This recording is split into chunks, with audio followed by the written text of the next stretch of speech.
Well, hey guys, welcome to the Reach Right podcast, episode number 23. I am your host, Thomas Costello, and with me as always is my co-host, Ian Hyatt. Hey, how's it going, Thomas? Going good, Ian. How you doing, man? Doing all right. The bright, Good. sunny winter's day in Austin, Texas. Yeah, always that way in Honolulu, and we have a good topic for the folks today, I think, too. So I think it's one that we probably spend a lot of time talking about in some of our consulting calls. So the topic of the day is 8 church tagline mistakes that you need to avoid. Why don't you share with people what we're talking about when we say a church tagline? What do we mean by that? Yeah, I guess one way to say it is it's messaging. It's a short kind of messaging that you lead out with your marketing, not just online, but with your marketing. It would be a short kind of statement that focuses on who you're trying to target, which is what we'll talk a lot about today. Yeah, absolutely. And we use them primarily in web development, although they're, we certainly use them in all kinds of marketing. But this is usually that big statement that you make right when someone gets onto your church website.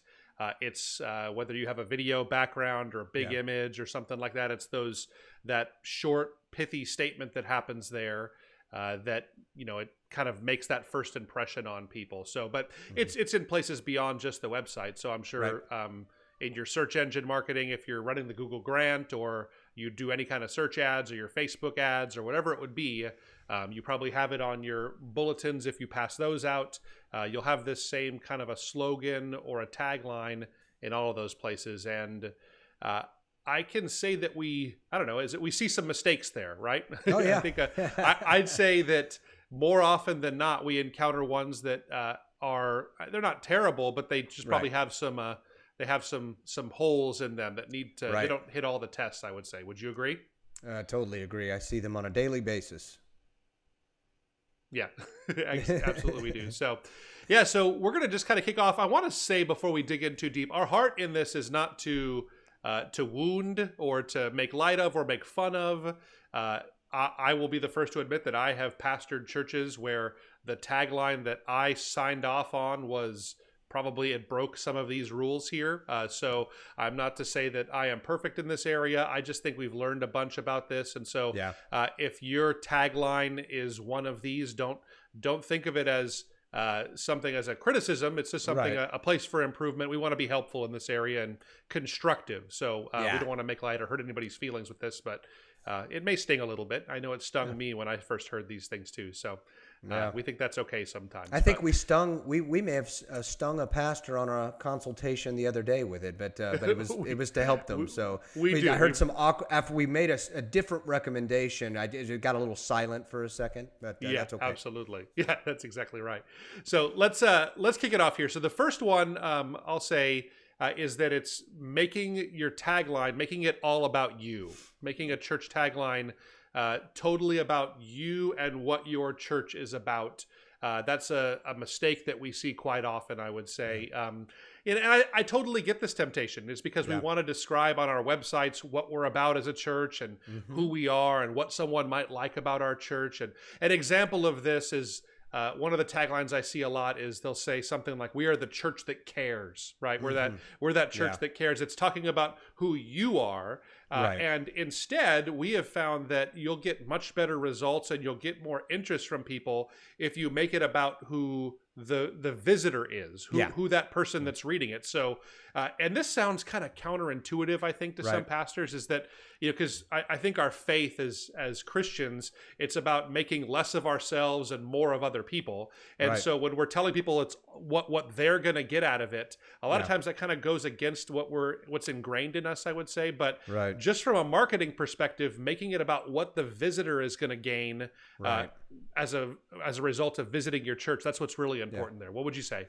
Yeah, and I think you're exactly right. I know for those of us in the faith and in ministry, we know that it's not about what someone gains out of your church. It's more about what they can end up doing, right? Them jumping in and serving, using their gifts for the body of Christ and all of that. But we got to remember that, from a marketing standpoint, everyone always has that question when they're looking into something for the first time, whether or not it's a church or even a product or whatever, doing your shopping around Christmas right now.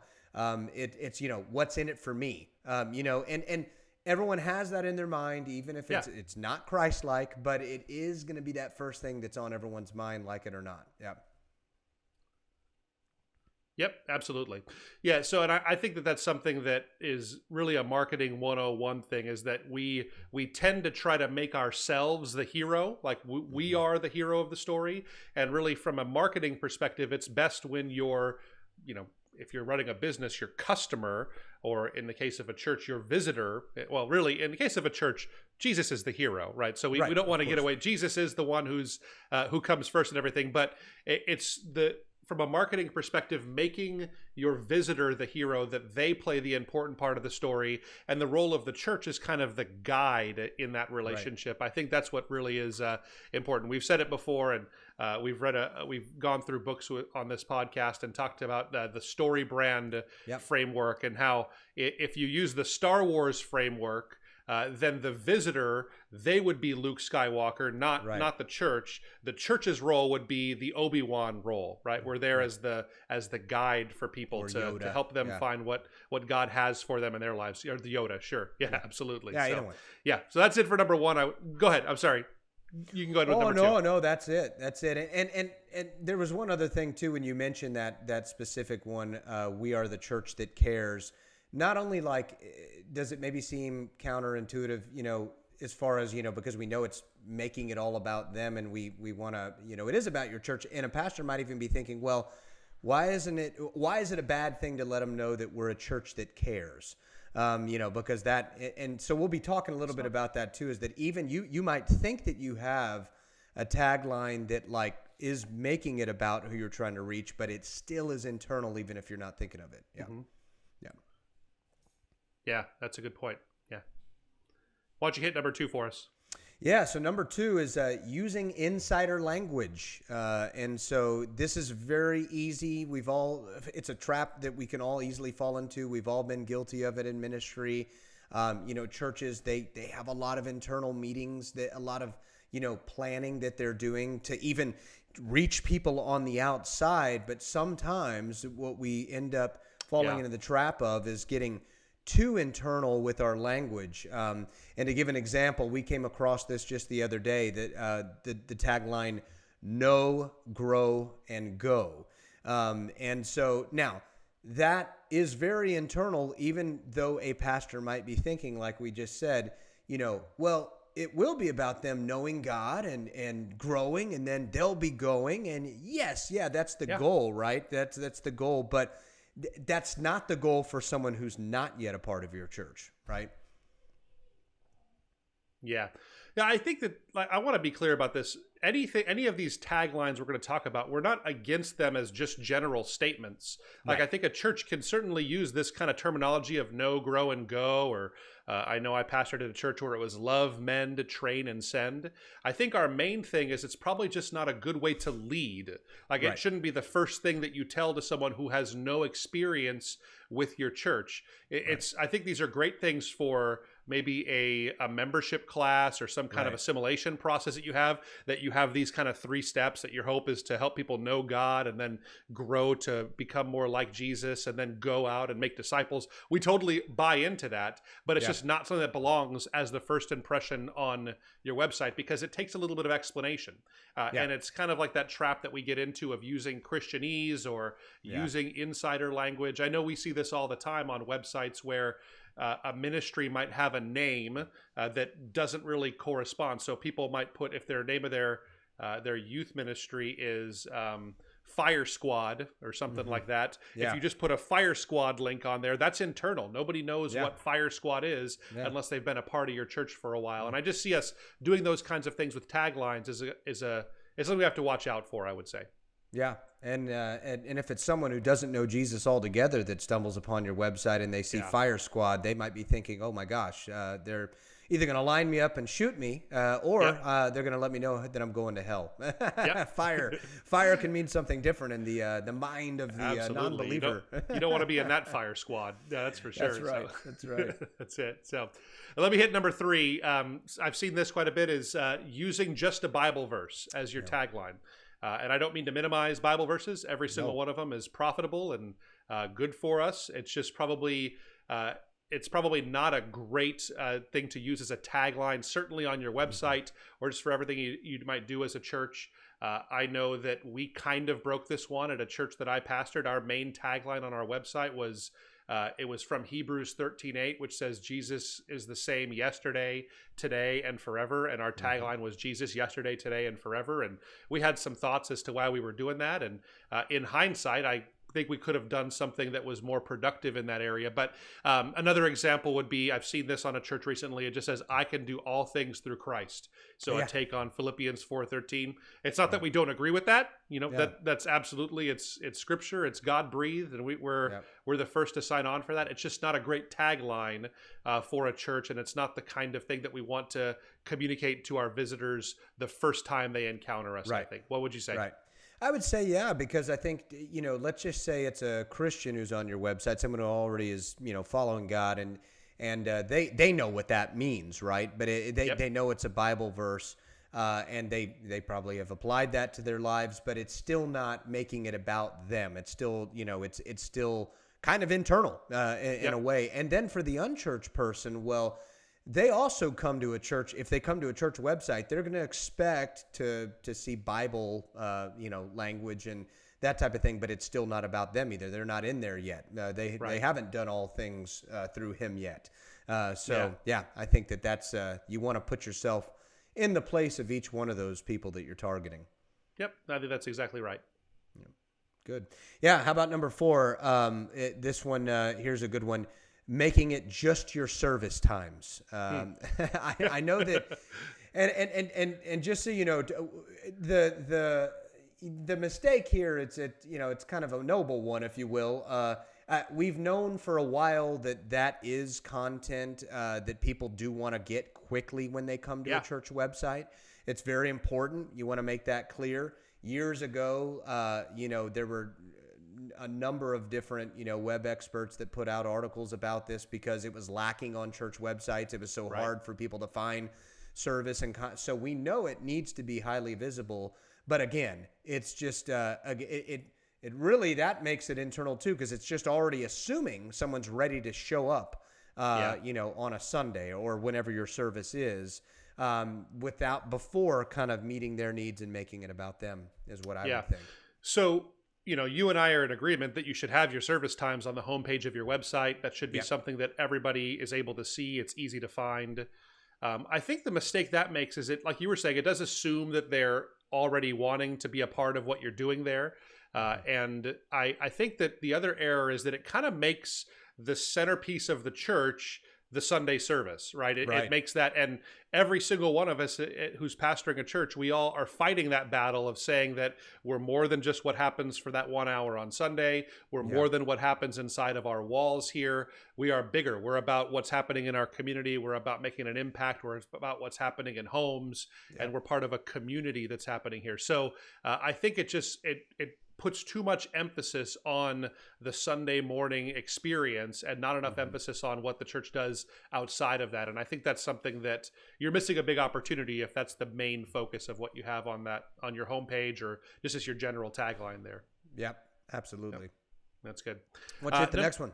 Yep, number 5, it's making it all about theology, making it all about theology. I think this goes back to just making you approachable. I think it's important that your church is something that just about any person feels like they can come out. So one that I saw recently, it was find redemption in Jesus Christ. So totally agree with that statement. Every person on earth needs to find redemption in Jesus Christ. I think it's a valuable and noble effort. I understand the church's heart as to why they're saying it. I even know why they want to lead with that, because it is the most important thing for every person to come to terms with, is finding that redemption in Jesus Christ. Yeah.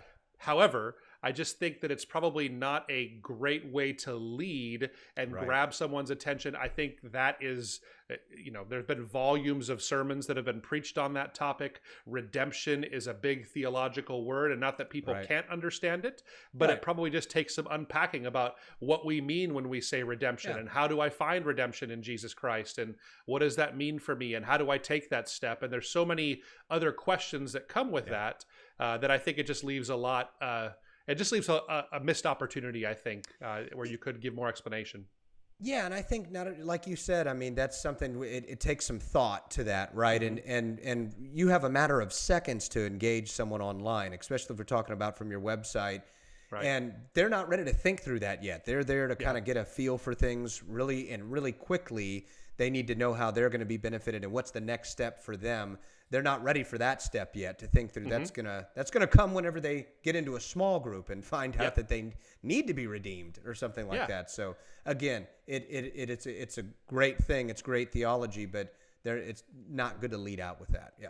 Yeah, I just think that it's something that we want something that is approachable, and I think it makes sense to 99% of the population. The first time that they ever see it, it would resonate and say yes, because the gospel is for everybody. It's something that we want to make it simple enough that anybody can understand it, and giving someone a little taste of what they will find in your church.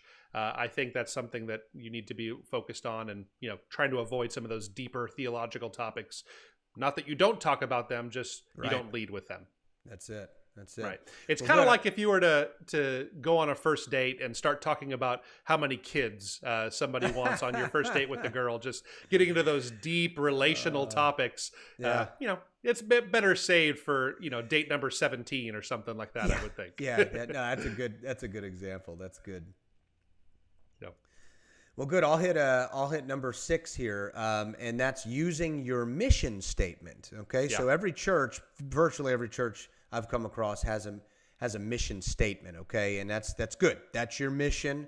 Obviously, that's critical. That your mission has to deal with the people that you're trying to reach. It has to do with that, so we get that. But that again is still something that you don't want to lead out to someone as far as when they're making a decision to check you out further right away. And why don't you hit the most popular one I think that we've seen? I'd say probably one out of 5 churches probably would say love God, love people. So they'll say it in different terms, and nothing wrong with that as a mission statement. As kind of I think that every church is kind of in that state. We all want to do that. We want to love God and love people and do what Jesus commanded us as the first and second commandment. That's right. But those things, I think that I think one of the issues is it doesn't really distinguish you from every other church that uses that exact same statement. I think it's something that is, you probably could spend some more time putting some thought into it. Not that this isn't valuable, not that statement is untrue, but just that I think that God probably has a more unique assignment and a unique calling and probably unique verbiage for every church that's out there. Right. And I think that the word that comes to mind for me is that's pretty generic. And again, it's scriptural. It's a beautiful thing. We love, out of loving God, we're going to love others, right? We know that. But it's been so used too. Just kind of like the statement I've seen, and sometimes tagline, God loves you and so do we. It's right up there. There's another one, but and it's very generic, and I think that I it's so generic, and I think even talking about like the unchurched person's mindset, that's almost too generic for them. They're like, I'd think in my mind, well, duh, we know you're all about loving God and others. You should be if you're a church, right? But so I think that's the take on it too. So and I think the other error that I see with this is that if it's not something simple like love God, love people. Most churches have that, and then they have like an expanded version of their mission statement.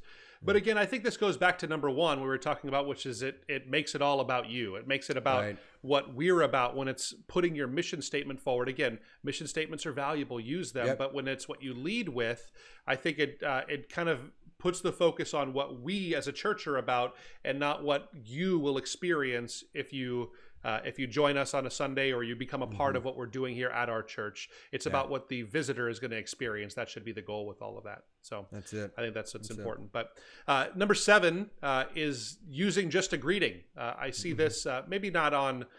I see this on bulletins that churches will hand out. I see it on church websites where the greeting is just something like "Welcome" or "We're glad you're here," which I think it just leaves a lot of opportunity to tell a story better about who you are as a church, because you are more than just an invitation or a welcome or a salutation. Right. Your church is more than just that there. So I see that one quite a bit. I think it's trying to establish just some kind of a friendly tone and invite someone in.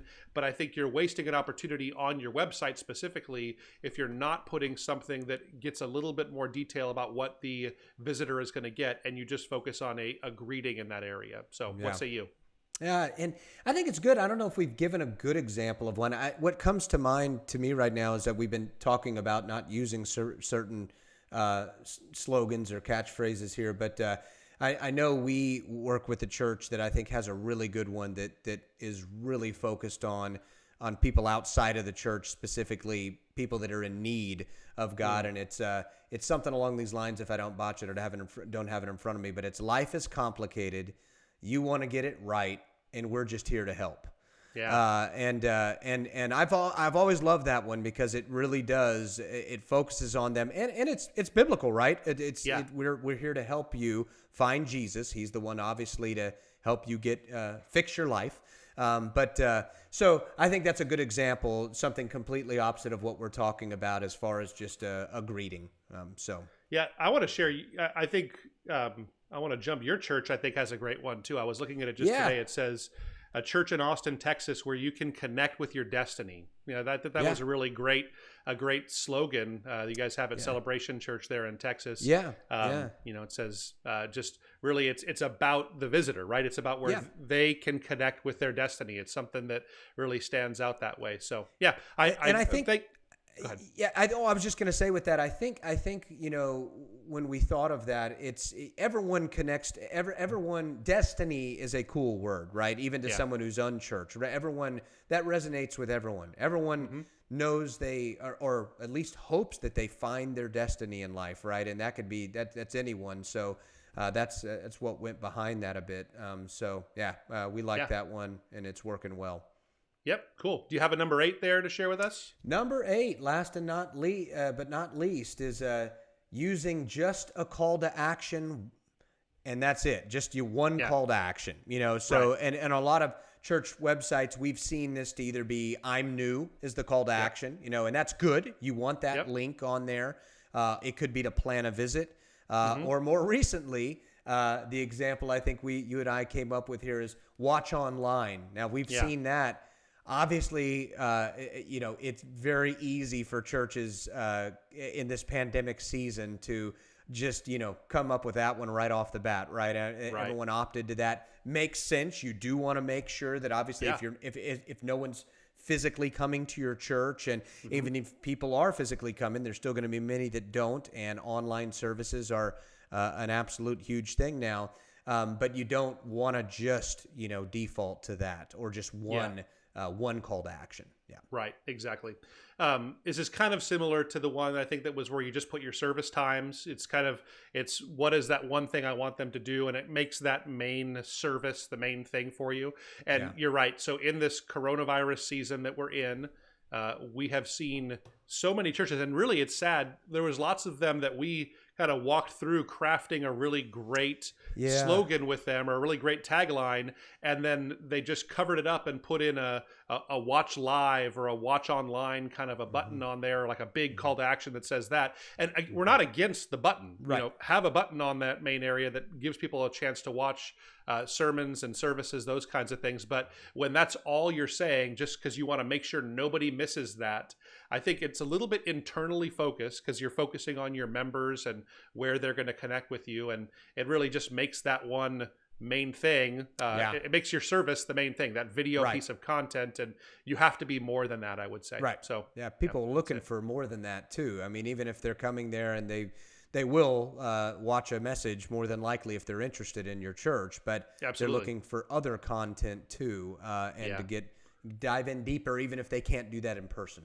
Yep. So make that watch online button obvious and visible. We don't want people to miss it. Just don't make it the only thing you say and the main thing someone's going to encounter on their website when they first get on there. So I want to leave our audience with this too here.